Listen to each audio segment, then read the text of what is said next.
అంతే మన భాషలో నా చేతులు కడుక్కుని నిర్మలుడనై ఉండుట వ్యర్థమే అని అంటున్నాడు అనమాట. సో ఒకసారి ఇది కూడా చాలా ఫీల్ అయ్యాడు. ఇంట్లో పోయి వాళ్ళందరికీ అట్లా జరిగిపోతున్నట్టు ఇట్లా జరిగింది, వాళ్ళు చాలా హ్యాపీగా ఉన్నారు.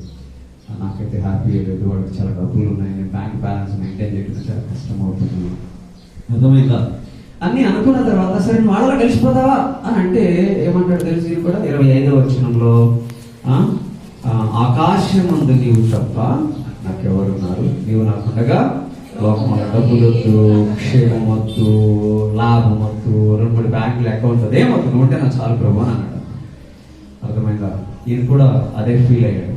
ఒకవేళ నీకు కూడా అలాంటి ఫీలింగ్ అని కలుగుతుంటే వీళ్ళ జాబితాలో కనుకుంటే ఒకసారి ఆలోచించాం. ఇంకో పెద్ద ఆయన కూడా ఇలాంటి ఫీలింగ్ కలిగి ఉన్నాడని గడిచిన వారం చెప్పాను. మళ్ళీ ఏం చెప్పేసి నేను ముందుకు వెళ్ళిపోతాను.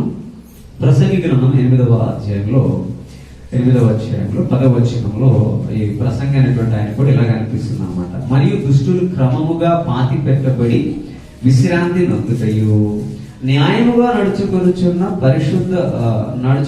నడుచుకున్న వారు పరిశుద్ధ స్థలమునకు దూరముగా కొనిపోబడి పట్టణస్థుల వలన మరువబడి ఉండుటయు నేను చూచింది. ఇది వ్యర్థమే. దుష్టులు అనేటువంటి వాళ్ళంటే నెమ్మది ఉంది, విశ్రాంతి ఉన్నది, చాలా బాగా ఉన్నది అనమాట. న్యాయము ధర్మం అనుకున్నటువంటి వాడికి విశ్రాంతి లేదు, ప్రజలు గుర్తు కూడా పెట్టుకోవడం లేదు. ఆయన సమాధి కూడా మంచిగా చేయబడలేదు అనమాట. చాలా దూరంగా కొనుక్కోబడి కుక్కల్ని మేకలను పడేసి వచ్చేసారట.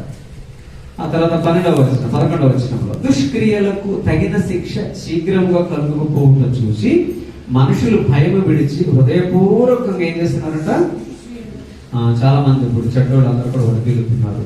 వాళ్ళకి నచ్చినటువంటి వాళ్ళకి ఏం యాక్సిడెంట్లు కావట్లేదు, వాళ్ళకేం నష్టాలు కావట్లేదు.